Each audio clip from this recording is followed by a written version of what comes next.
8 महीने से दुकान चला रहा हूँ, एशियन पेंट का जो डीलरशिप वो चला रहा हूँ। लेकिन फ्रेंड्स अभी क्या हुआ है कि अभी ये मेरे को डिसीजन लेना बहुत ही जरूरी हो गया है, नहीं तो क्या हो पाएगा कि मैं मार्केट में ज्यादा दिन टिक नहीं पाऊंगा। जब आप किसी एक कंपनी का डीलरशिप लेकर बैठ जाते हैं मार्केट में, जब दूसरी कंपनी वाली आती है तब वो जाकर असलियत आपको बताएंगे। दुकान करने के बाद कोई भी सेल्समैन जो है आपको असलियत बताएगा कि ये चीज है, बढ़ाकर दूसरे कंपनी में कन्वर्ट कर देगा। रेट तो दिया वो बर्जर और एशियन पेंट का, लेकिन कंपनी दे दिया कौन सा बढ़ाकर, कोई और कंपनी। तो उस कंपनी का तो रेट दिया नहीं था ना, वो कंपनी का रेट को यहीं पे वो लिए थे। सो हेलो फ्रेंड्स, स्वागत है हमारे यूट्यूब प्रकाश कुमार में, लेकर आ गया आपके लिए फिर से एक नई वीडियो। तो चलिए शुरू करते हैं। आज की वीडियो में फ्रेंड्स हम लोग पेंट के ऊपर चर्चा करने वाले हैं, लेकिन उससे पहले फ्रेंड्स मैं आपको अपनी दुकान के बारे में कुछ बता दूं कि मेरा कहाँ पे दुकान है, लोकेशन कहाँ पे है, ताकि आप लोगों को ज्यादा अच्छे से समझ में आ सके, ताकि आपको अपनी दुकान करने में या फिर नया दुकान खोलने में या फिर पेंट का डीलरशिप लेने में जो है वो आसानी हो सके। देखिए होता क्या है कि दुकान का जो लोकेशन है वो 2-3 तरीके का लोकेशन होता है। पहले होता है मेन रोड, क्योंकि मेन रोड पे ज्यादा आवागमन लोगों का ज्यादा रहता है, तो वहाँ पे आप दुकान कर दीजिए, रोज आपके पास कस्टमर आ रहे हैं या हमेशा कोई ना कोई कस्टमर आते रह रहा है। एक होता है मार्केट, तो फ्रेंड्स मार्केट में भी ज्यादा कस्टमर सब मार्केट में ही जाते हैं और मार्केट में ज्यादा कस्टमर को जो है आपके दुकान में आवागमन लगा हुआ रहता है। और एक होता है लिंक रोड, क्योंकि जिसमें फ्रेंड्स लोगों का आवागमन कम रहता है, चारों तरफ से जो लोग हैं वहाँ पे लिंक रोड में नहीं आ पाते हैं, वहाँ पे तो मेन रोड पे जाते हैं या फिर मार्केट में जाते हैं। तो फ्रेंड्स मेरा जो शॉप है वो लिंक रोड में है। लिंक रोड में होने के कारण फ्रेंड्स यहाँ पे जो लोगों का आवागमन है वो कम है, तो ऐसे रैंडम कस्टमर जो हैं बहुत ही कम मेरे यहाँ तक पहुँचते हैं। जिनको पता रहता है या जो 1-2 बार सामान ले गए रहते हैं, जो संतुष्ट रहते हैं, वही मेरे पास आ पाते हैं। तो फ्रेंड्स ऐसे में होता क्या है कि आपके पास रैंडम कस्टमर तो आ नहीं रहे हैं, तो आपको अपना कस्टमर बेस जो है बनाकर रखना और भी ज्यादा इंपॉर्टेंट हो जाता है। यही था मेरा जो दुकान है वो लिंक रोड में दुकान है। लिंक रोड में दुकान होने के कारण यहाँ पे कस्टमर का आवागमन तो कम रहता ही है। और ऐसे में फ्रेंड्स मैं यहाँ पे प्लम्बिंग का जब शॉप किया था, तो मैं जितना पेंट में इन्वेस्ट किया हूँ उतने में प्लम्बिंग का शॉप अच्छे से जमा लिया था, सब कुछ कर लिया था। मतलब प्लम्बिंग में मुझे उतना दिक्कत नहीं हुआ था। मैं किसी से पूछा नहीं, मेरे को पेंट में चलो भाई सब लोग पेंट बेच ही रहे, मार्जिन तो होगा नहीं, तो ये सोच के फ्रेंड्स मैं पेंट में डायरेक्ट घुस गया। जैसे मैं फ्रेंड्स पेंट का डीलरशिप लेने की सोचा, मेरा मन में 2 ख्याल आया कि नैरो का ले लेता हूँ। नैरो का आसपास कोई है नहीं, बीटा में बस एक ही डीलर है। जब मैं नैरो का लेने गया तो नैरो वाले डीलरशिप दिया नहीं, क्योंकि वो एरिया में किसी एक को ही डीलरशिप देते हैं। उसके बाद फ्रेंड्स मेरा डायरेक्ट मन आया कि बर्जर ले लेता हूँ। मैं डायरेक्ट फिर मैं सोचा यार बर्जर लेने से तो अच्छा है कि बर्जर भी लोगों को छींटे हुए ही है, जब नहीं कमाना है तो एशियन पेंट ले लेते हैं। तो फ्रेंड्स मैं डायरेक्ट एशियन पेंट ले लिया। तो फ्रेंड्स एशियन पेंट ऐसा नहीं कि कमाई नहीं है, लेकिन इतना ज्यादा कंपटीशन है फ्रेंड्स कि आपस में मारामारी करके लोग खरीद रेट पे ही बेच दे रहे हैं। तो इससे फ्रेंड्स दिक्कत यार है, इसमें तो कमाई सारा खत्म ही हो चुका है। आपको जो स्कीम मिलता है वही पे आप चल रहे हैं। समझिए कि आपको जो स्कीम में आ गया 10,000 5,000 जितना आ गया महीने का, वही पे आप चल रहे हैं, बाकी आप सिर्फ समाज सेवा कर रहे हैं। एशियन पेंट में कुछ ऐसा हाल है। मैं आज 8 महीने से दुकान चला रहा हूँ, एशियन पेंट का जो डीलरशिप वो चला रहा हूँ। लेकिन फ्रेंड्स अभी क्या हुआ है कि अभी ये मेरे को डिसीजन लेना बहुत ही जरूरी हो गया है, नहीं तो क्या हो पाएगा कि मैं मार्केट में ज्यादा दिन टिक नहीं पाऊंगा। आपको भी यही बोलूंगा कि अगर आप नया दुकान करने की सोच रहे हैं तो ये पूरा वीडियो ध्यान से देखिएगा।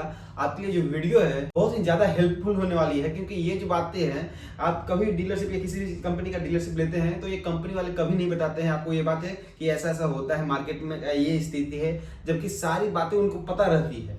जब आप किसी एक कंपनी का डीलरशिप लेकर बैठ जाते हैं मार्केट में, जब दूसरी कंपनी वाली आती है, मैं उनको माना करता हूँ राइट सामने से कि नहीं मैं आपका काम नहीं कर, कुछ मार्जिन नहीं है, इसमें कोई कमाई नहीं है, कुछ ग्रोथ नहीं है, तब वो जाकर असलियत आपको बताएंगे। आपको दुकान करने के बाद कोई भी सेल्समैन जो है आपको असलियत बताएगा कि ये चीज है। जिस कंपनी का डीलरशिप है वो तो नहीं बताएगा, जो अदर कंपनी जाती है वो बताती है। आप जब ये सब बातें खोलिएगा तब वो आपको बातों बातों में ये बातें बताएगा। पहले आपको कोई नहीं बताने वाला है ये सारी बातें। और अपने आसपास वाले दुकानदार से पूछते हैं तो आपको बताएगा भी।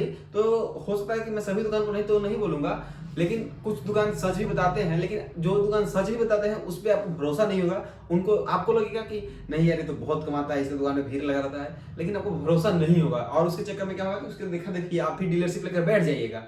लेकिन फ्रेंड्स जो लोग बोलते हैं कि 1 लाख में आप पेंट का दुकान कर लीजिएगा, 50,000 में कर लीजिएगा, ऐसा कुछ नहीं है। अगर आपके पास पैसे नहीं है, अगर आपके पास डीप पॉकेट नहीं है, तो आप बिल्कुल किसी भी पेंट का डीलरशिप नहीं लीजिएगा, नहीं तो आप मार्केट में सर्वाइव नहीं कर पाइएगा। अगर आपके पास पैसे हैं, पॉकेट ज्यादा भारी लग रहा है, 20 लाख के अराउंड आपका अगर बजट है, तभी आप पेंट इंडस्ट्री में घुसिएगा, वरना नहीं घुसिएगा पेंट वाले बिजनेस में, आप बर्बाद हो जाइएगा। देखिए होता क्या है, मैं अभी 8 महीने पहले एशियन पेंट का डीलरशिप लिया। दिवाली आते थे मैं पूरा जो माल है वो मैं इसमें भर दिया अपनी दुकान में। दिवाली में मैं माल दबा कर बेचा हूँ। ऐसा नहीं कि मैं झूठ बोलूंगा, मैं दबा कर माल बेचा हूँ। और ये माल बेचने के लिए किसी को समझाना नहीं पड़ता कि एशियन पेंट लीजिए सर ये अच्छा है, दूसरे कंपनी से ये अच्छा है, या कोई कस्टमर आकर एशियन पेंट आप दीजिएगा किसी कस्टमर तो मना कर देगा। कोई ऐसा नहीं करता है। आपको बस कोई भी कस्टमर पेंट मांगता है तो आपको बस ये पेंट निकाल कर उसको दे देना है, वो आराम से खुशी खुशी जो है ये पेंट को ले लेगा। तो फ्रेंड्स आपको एशियन पेंट बेचने में बिल्कुल दिक्कत नहीं आने वाली है। लेकिन फ्रेंड्स होता क्या है कि आप माल तो बेचने के लिए बेच दीजिएगा। जैसे कि मैं भी दिवाली में जो है अच्छा माल बेच दिया। फ्रेंड्स बिजनेस कर रहे हैं, करने की सोच रहे होंगे तो आपको ही पता होगा कि जो हमारे आसपास का मार्केट है उसमें आपको बिना उधार दिए काम नहीं चलेगा। आपको उधार देना ही पड़ेगा, या आप 20% दीजिए या 30% दीजिए या 50% दीजिए, आपको उधार देना ही देना है। बिना दिए आपका सेल होगा ही नहीं।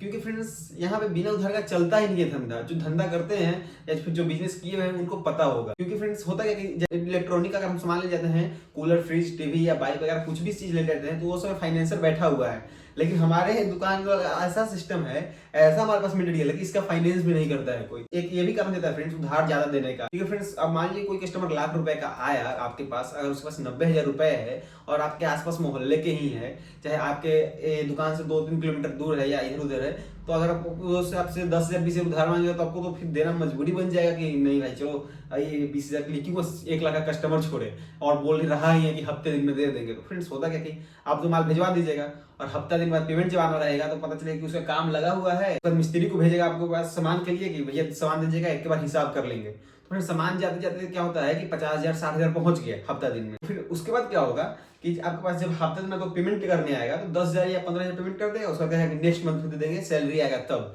तक क्या होता है फ्रेंड्स, हफ्ते में आपका बॉन्डिंग जो है कस्टमर से अच्छा बन जाता है, क्योंकि माल आते जाते रहता है। तो फ्रेंड्स आपको ज्यादा बोलने में भी नहीं बनता। ये तो हो गया बिना उधार दिए आप तो मार्केट में सर्वाइव कर नहीं पाइएगा। उसके ऊपर से एशियन पेंट का अगर आप डीलरशिप ले लेते हैं या बर्जर का ले लेते हैं, किसी कंपनी का डीलरशिप ले लेते हैं, तो क्या होगा कि एशियन, बर्जर और कुछ और कंपनी, 1-2 और कंपनी है जो कि मार्केट में सब जगह छींटे हुए हैं। तो मार्केट में सब जगह छींटे हुए हैं तो आपके पास भी कोई भी रेट लेने तो सब आता है, पहले सबके मुंह पे रहता है एशियन पेंट या बर्जर दीजिए। तो एशियन पेंट या बर्जर का आप रेट दीजिएगा तो आपका जो भी लैंडिंग आ रहा है तो वो आप उसमें आपको 100 रुपया 200 रुपये बाल्टी पे रख के ही दीजिएगा। नहीं तो फिर मेरे को करने से ये दुकान फायदा क्या हुआ। तो 100 या 200 आप बाल्टी पे रख कर देते हैं तो क्या होगा कि दूसरे जो पुराने डीलर हैं उनके पास जाएगा, तो उनके पास तो 4-5 कंपनी का डीलरशिप है।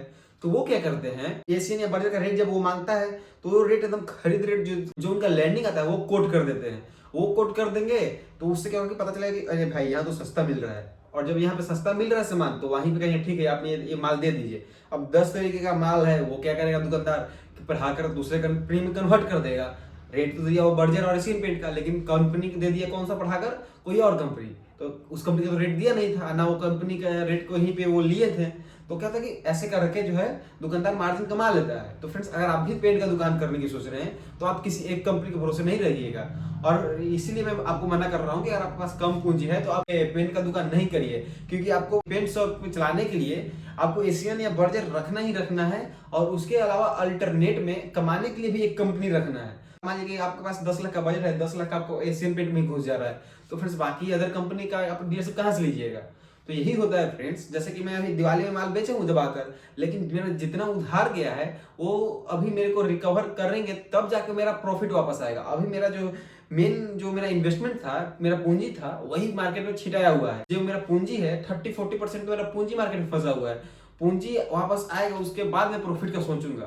प्रॉफिट इतना कम है इसमें एशियन और बर्जर इस समय जो भी मार्केट में कंपनी चल रही है कि आप सर्वाइव ही नहीं कर पाइएगा, और पेंट में खास करके बहुत ही कम मार्जिन है। तो ऐसा में क्या हो रहा है कि मैं इसी कारण फ्रेंड्स मैं अभी एक बड़ा डिसीजन लेने पहुंचा हूं कि मैं किसी और भी कंपनी का डीलरशिप लूंगा, और एशियन का जो काम है वो मैं बहुत कम कर दूंगा। इतना से ही सोचो फ्रेंड्स, 8 महीने पहले मैं एशियन पेंट में इतना इन्वेस्ट किया, जबकि मशीन सब में इसका बैठाया, और मशीन का इसका जो कॉस्ट है वो भी ज्यादा है। अदर कंपनी का क्या है कि मशीन फ्री में कोई दे रही है, तो कोई आपका मशीन का पैसा ले रही है, लेकिन वो किस्तों में जो है आपको पैसा वापस कर देगी इंटरेस्ट के साथ। लेकिन एशियन पेंट वाले कुछ नहीं करते हैं। ये आपको मशीन का भी ले लेंगे पैसा, 80,000 लेते हैं, कभी कभी 1.5 लाख लेते हैं। अलग अलग मशीन का अलग अलग दाम है।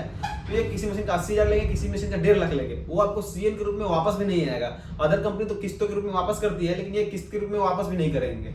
और नहीं होगा तो साल का या 6 महीने पे मेंटेनेंस चार्ज भी काटते हैं, 7,000 9,000 जो भी है इनका मेंटेनेंस चार्ज करते रहता है। ये एशियन पेंट वाले कोई आप पे रहम नहीं दिखाने वाले हैं। आपको कमाना है तो खुद से कमाना पड़ेगा, खुद दिमाग लगाना पड़ेगा।